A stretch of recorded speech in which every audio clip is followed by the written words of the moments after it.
नमस्कार, मैं हूं अंजलि और आप देख रहे हैं यूपी न्यूज 24। तो चलिए शुरुआत करते हैं आज की बड़ी खबर से। सोमवार को उत्तर प्रदेश में योगी आदित्यनाथ सरकार 2.0 के 100 दिन पूरे होने पर लोक भवन में सीएम योगी ने प्रेस कॉन्फ्रेंस कर अपनी सरकार के वो काम गिनाए जो पिछले 100 दिन में पूरे किए गए कार्यों का लेखा जोखा जनता के सामने रखा। यूपी में बुलडोजर के साथ गाँव गरीब पर फोकस होगा। लॉ एंड ऑर्डर बेहतर हुआ है। अब नमाज और रामनवमी सड़कों पर नहीं होती है। 100 दिन में 525 इनकाउंटर हुए। 62 माफिया की 284 करोड़ की संपत्ति जब्त हुई। ग्राउंड ब्रेकिंग सेरेमनी के जरिए 80,000 करोड़ का निवेश हुआ। धार्मिक स्थलों से 74,400 लाउड स्पीकर हटवाए गए। फ्री राशन योजना को 3 महीने के लिए आगे बढ़ाया गया। विधान परिषद कांग्रेस मुक्त हुई। सीएम योगी ने अपने दूसरे कार्यकाल के 100 दिन पूरे होने पर सपा और कांग्रेस पर भी तंज कसा। उन्होंने कहा कि विधान परिषद चुनाव में भाजपा ने 33 सीट पर जीत हासिल की। विधान परिषद कांग्रेस मुक्त हो गयी। इसके अलावा भाजपा ने आजमगढ़ और रामपुर लोकसभा उपचुनाव में जीत हासिल की। यूपी में 37 साल में पहली बार किसी सीएम ने कार्यकाल पूरा किया। दूसरी बार जीत दर्ज की। 97 संकल्प पूरे किए। 100 दिन में 97 संकल्प पूरे हुए। सीएम योगी ने कहा 100 दिन के लिए 130 संकल्प लिए गए थे, उसमें से 97 संकल्प पूरे हो गए हैं। 130 संकल्पों में से 97 संकल्प पहले बजट में शामिल किया गया। 100 दिन में निवेश की 80,000 से अधिक परियोजनाओं का शिलान्यास हुआ।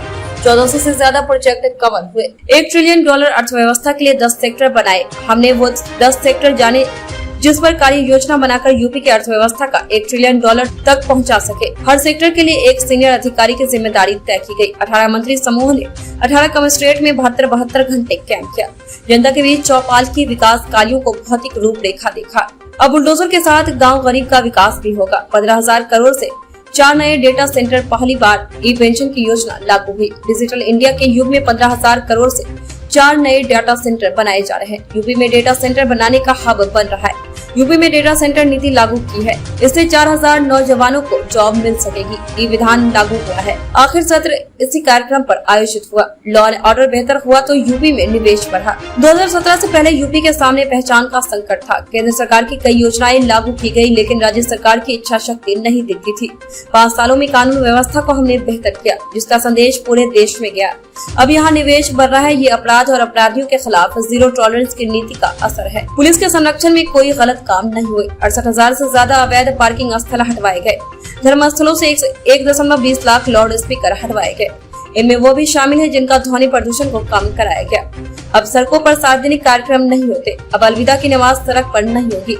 ईद और रामनवमी के कार्यक्रम सड़क पर प्रदर्शन के माध्यम नहीं बने। बेरोजगारी दर 18% से 2.9% रह गई। 5 सालों में प्रदेश की जीडीपी और प्रति व्यक्ति आय में दोगुना की वृद्धि हुई है। पहले बजट में 97 संकल्प शामिल किए, उन्हें पूरा किया। सीएमआई के ताज़ा डेटा 2017 में बेरोजगारी दर 18% थी, अब वो 2.9% रह गया। एक्सपोर्ट 1,56,000 करोड़ का है, इससे रोजगार बढ़ा है। गृह विभाग की तरफ से 10,000 नौकरियों का टारगेट पूरा किया। 5 लाख प्रत्यक्ष और 20 लाख अप्रत्यक्ष रोजगार देने के लिए 80,000 करोड़ से उद्यम लगाए जा रहे हैं। 3 जून को पीएम मोदी ने लखनऊ आकर औद्योगिक विकास की नई नींव रखी थी। स्पोर्ट्स में अच्छा प्रदर्शन करने वाले खिलाड़ियों को राजपत्रित पदों पर रखा रहा है। 400 रोजगार मेले लगाए हैं। युवाओं को मदद मिली है। 17 लाख टैबलेट और मोबाइल युवाओं को दिए गए हैं। होली दिवाली मुफ्त सिलेंडर दिए। मुख्यमंत्री कन्या सुमंगला योजना में 1 लाख नई बालिका जोड़ी गयी। 13.68 लाख बालिका को फायदा मिल रहा है। महिला स्वयं सहायता समूह को रिवॉल्विंग फंड के जरिए 400 करोड़ का लोन दिया। होली दिवाली पर मुफ्त सिलेंडर का तोहफा दे रही है। 12,000 का गन्ना भुगतान किया। किसानों की मजबूती के लिए हमने काम किए। सिंचाई के दायरे को 21 लाख हेक्टेयर का विस्तार दिया। 12,000 करोड़ का गन्ना भुगतान किसानों को दिया गया। आवासीय अभिलेख 11 लाख ग्रामीणों को आवास के प्रपत्र सौंपे गए। यूपी के परंपरागत उत्पाद G7 में यूपी में शामिल देशों के बड़े नेताओं को गिफ्ट देकर वैश्विक पहचान दिलाने की दिशा में कदम बढ़ाया। अगले सप्ताह पीएम मोदी करेंगे बुंदेलखंड एक्सप्रेसवे का उद्घाटन। बुंदेलखंड एक्सप्रेसवे बनकर तैयार है। अगले हफ्ते पीएम नरेंद्र मोदी उद्घाटन करने वाले हैं। बलिया लिंक एक्सप्रेसवे को भी हमने आगे बढ़ाया। 108 एम्बुलेंस का रिस्पांस टाइम कम किया। एम्बुलेंस की संख्या भी हमने बढ़ाई। राज्य में अग्निशमन केंद्र हर तहसील में बनाया जा रहा है। यूपी की एयर कनेक्टिविटी बढ़ी। एयर कनेक्टिविटी को बढ़ाया है। 2017 में 2 एयरपोर्ट सक्रिय थे, आज 9 एयरपोर्ट सक्रिय है। 10 पर काम चल रहा है। वन महोत्सव के कार्यक्रमों से हम जुड़े हैं। कल ही 25 करोड़ के पौधारोपण का लक्ष्य हम हासिल कर सके। 15 अगस्त को देश की आजादी का अमृत महोत्सव होगा, तब हर गांव में 75 पौधे लगाएंगे। जलवायु संरक्षण के लिए पॉलीथीन पर रोक लगाई गई है। योगी सरकार 2.0 सीएम योगी ने 100 दिन का बुक लॉक का विमोचन किया। यूपी में हुए विकास कार्यों पर शॉर्ट फिल्म भी दिखाई गई। इन 100 दिनों में प्रदेश के अंदर मेडिकल डिवाइस पार्क के कार्य का शिलान्यास भी संपन्न हुआ। प्रदेश में पहली बार आगरा, कानपुर, गोरखपुर में प्लेटेड फैक्ट्री कॉम्प्लेक्स के कार्य का भी उस कार्य को परियोजना को भी हम लोगों ने शुरू किया। और प्रदेश के अंदर यही नहीं, हम लोगों ने अनेक ऐसे कार्यक्रम किए जिसके माध्यम से न केवल औद्योगिक विकास के कार्यक्रम तेजी के साथ आगे बढ़ सके, बल्कि इसके माध्यम से प्रदेश के अंदर रोजगार की संभावनाओं को भी एक नई ऊंचाइयां प्रदान कर सके। उत्तर प्रदेश सरकार ने 2018 में अपने स्थापना दिवस के अवसर पर एक जनपद एक उत्पाद की अपनी अभिनव योजना लागू की थी। उस समय बहुत सारे लोग कहते थे क्या होगा। आज मुझे बताते हुए प्रसन्नता है कि एक जनपद एक उत्पाद योजना ने प्रदेश सरकार के द्वारा कानून व्यवस्था की बेहतर स्थिति को लागू करने के फलस्वरूप प्रदेश के अंदर 21 सेक्टोरियल पॉलिसीज को लागू करने के बाद जो कार्यक्रम हम लोगों ने आगे बढ़ाए, आज उसके बेहतरीन परिणाम हम सबके सामने हैं। सीएमआई के जो ताजा डाटा आए हैं उसके अनुसार प्रदेश के अंदर 2016-17 में जो बेरोजगारी की दर 18% के आसपास थी, आज वह घट करके औद्योगिक निवेश, सरकार के द्वारा दी जाने वाली नौकरियां, वन डिस्ट्रिक्ट वन प्रोडक्ट की अभिनव योजना, विश्वकर्मा श्रम सम्मान की योजना और इन तमाम योजनाओं को प्रभावी ढंग से आगे बढ़ाने का परिणाम है कि प्रदेश के अंदर अनएम्प्लॉयमेंट का जो रेट है वह वर्तमान में 2.9% तक रह गया है। यानी युवाओं के कल्याण के लिए सरकार के द्वारा किस प्रकार के कदम उठाए गए, यह भी आज, और ये डाटा राज्य सरकार के अपने नहीं, यह देश की प्रतिष्ठित निष्पक्ष संस्थाओं के हैं, जिन लोगों के द्वारा केवल इसी सेक्टर में कार्य किया जाता है। प्रदेश के अंदर हमारे वन डिस्ट्रिक्ट वन प्रोडक्ट की इस अभिनव योजना ने प्रदेश को एक्सपोर्ट का एक हब भी बनाया। इस वर्ष उत्तर प्रदेश का जो एक्सपोर्ट है वह 1,56,000 करोड़ रुपए का है। 2016-17 में यह लगभग 80,000 करोड़ रुपए के आसपास था। यानी इसने एक नई ऊंचाइयां दी हैं प्रदेश के परंपरागत उत्पाद को, और इसके माध्यम से रोजगार की तमाम संभावनाएं भी आगे बढ़ी। प्रदेश के अंदर आदरणीय प्रधानमंत्री जी ने ग्राउंड ब्रेकिंग सेरेमनी में 3 जून को आकर के प्रदेश के औद्योगिक विकास को एक नई गति प्रदान करने में अपना आशीर्वाद दिया। 80,000 करोड़ रुपए की लागत से जो उद्योग उत्तर प्रदेश के अंदर लग रहे हैं, इनमें 5 लाख प्रत्यक्ष रोजगार और 20 लाख अप्रत्यक्ष रोजगार भी प्रदेश के अंदर प्राप्त होगा। और यही नहीं, इन 100 दिनों के अंदर हमारी सरकार ने प्रदेश के अंदर 10,000 से अधिक सरकारी नौकरियां भी दी हैं। यानी अलग अलग विभागों ने इस पे कार्य किया, लेकिन केवल एक विभाग की ही मैं बात करूं तो अकेले गृह विभाग के माध्यम से हम लोगों ने जो 10,000 के नौकरी दिए जाने का लक्ष्य रखा था, उसे हम लोगों ने इस दौरान पूरा किया और स्वतः रोजगार के साथ जोड़ने के लिए भी बृहद ऋण मेला के माध्यम से 1,90,000 उद्यम को प्रदेश के अंदर हम लोगों ने 16,000 करोड़ रुपए के ऋण वितरण के कार्यक्रम को आगे बढ़ाने के साथ ही पूरे वर्ष भर का भी एक लक्ष्य रखा है कि 2,35,000 करोड़ रुपए के ऋण इस एक वर्ष के अंदर हम प्रदेश के नौजवानों को देने का कार्य करेंगे। यह स्वतः रोजगार के लिए, एमएसएमई सेक्टर के लिए यह योजना हम लोगों ने प्रदेश के अंदर बैंकर्स के साथ मिलकर के तैयार की है और इसे हम आगे बढ़ाएंगे।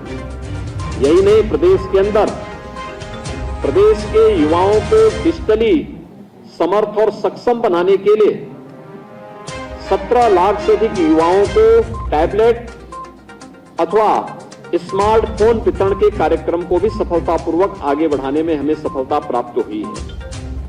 प्रदेश के अंदर राष्ट्रीय और अंतर्राष्ट्रीय प्रतिस्पर्धा में जिन खिलाड़ियों ने पदक प्राप्त किए हैं, उन्हें सीधी भर्ती के माध्यम से राजपत्रित पदों पर नियुक्ति करने की व्यवस्था को भी इन 100 दिनों में प्रदेश सरकार ने अपना अनुमोदन दिया है और इस पर कार्य प्रारंभ भी हो गया है।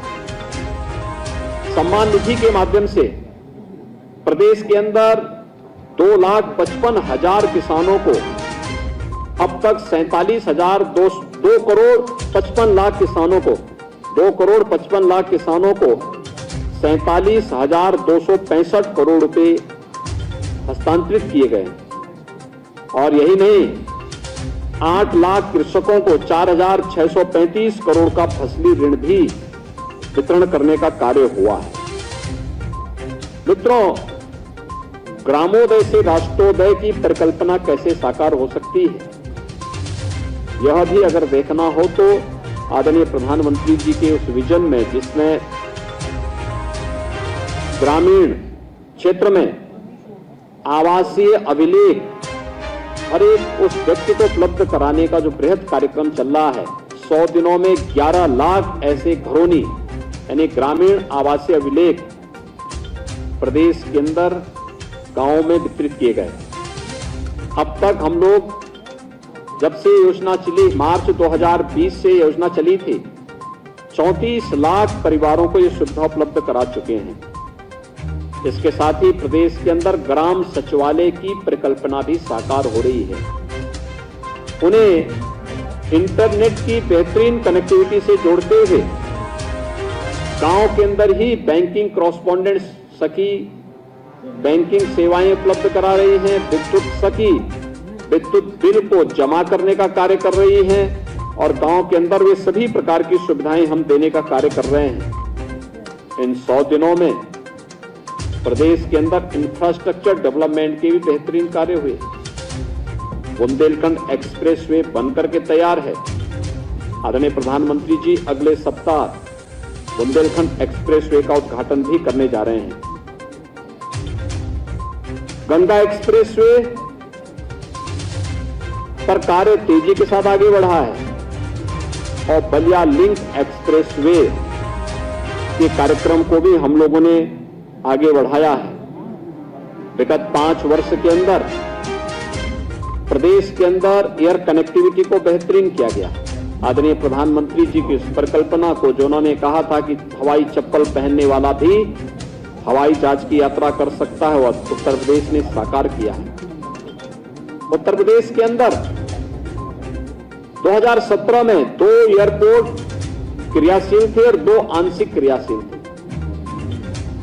आज हमारे 9 एयरपोर्ट प्रदेश के अंदर क्रियाशील हैं।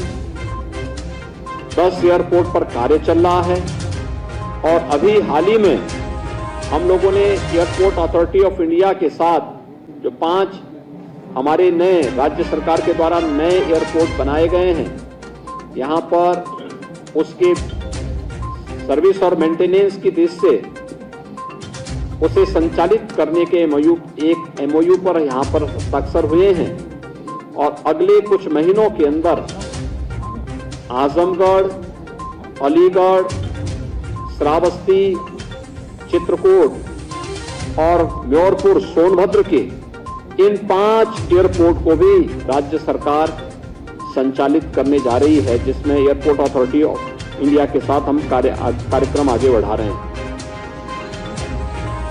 कोरोना प्रदेश के अंदर इस सदी की सबसे बड़ी महामारी पूरी तरह नियंत्रण में है और नियंत्रण में है ही। प्रदेश ने विगत 5 वर्ष के अंदर दिमागी बुखार पर प्रभावी नियंत्रण करने में भी सफलता प्राप्त की।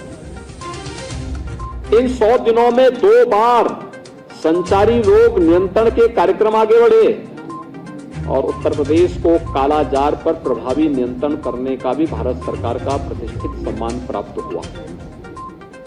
प्रदेश मलेरिया, डेंगू, दिमागी बुखार, इन सब पर प्रभावी नियंत्रण करने की दिशा में तेजी के साथ आगे बढ़ा है। दिमागी बुखार का आप जानते हैं कि पूर्वी उत्तर प्रदेश समेत प्रदेश के 38 जनपद इससे प्रभावित थे। हजारों मौतें होती थी। 1977 से 2017 के बीच प्रदेश के अंदर 50,000 बच्चों की मौतें केवल इस बीमारी से हुई। आज मुझे ये बताते हुए प्रसन्नता है कि भारत सरकार के सहयोग से हम लोगों ने आज इसको प्रभावी नियंत्रण किया है। 95% इंसेफ्लाइटिस से होने वाली मौतों पर नियंत्रण करने में भी राज्य सरकार ने सफलता प्राप्त की है और हम लोगों ने वर्तमान में ये सभी कार्यक्रम आगे बढ़ाए हैं। तो 108 का जो रिस्पांस टाइम है उसको कम करने के साथ साथ उसमें कुछ नई एम्बुलेंस भी स्वास्थ्य विभाग ने उसमें जोड़ने का काम किया है। मित्रों, इस दौरान आदरणीय प्रधानमंत्री जी उत्तर प्रदेश के अंदर उनका मार्गदर्शन तो प्राप्त हुआ ही, मेरा गांव मेरी विरासत इस कार्यक्रम का शुभारंभ भी कानपुर देहात के परोग गांव में आदरणीय राष्ट्रपति जी के सानिध्य में यह कार्यक्रम भी वहां संपन्न हुआ है। गांव के प्रति प्रत्येक व्यक्ति के मन में एक लगाव का भाव हो, यह कार्यक्रम भी हम लोग प्रदेश के अंदर तेजी के साथ आगे बढ़ाने का कार्य कर रहे हैं। खबरों में अब तक लिए बस इतना ही। मिलते हैं फिर ऐसी ही बड़ी खबर के साथ। तब तक के लिए नमस्कार और देखते रहिए यूपी न्यूज़ 24।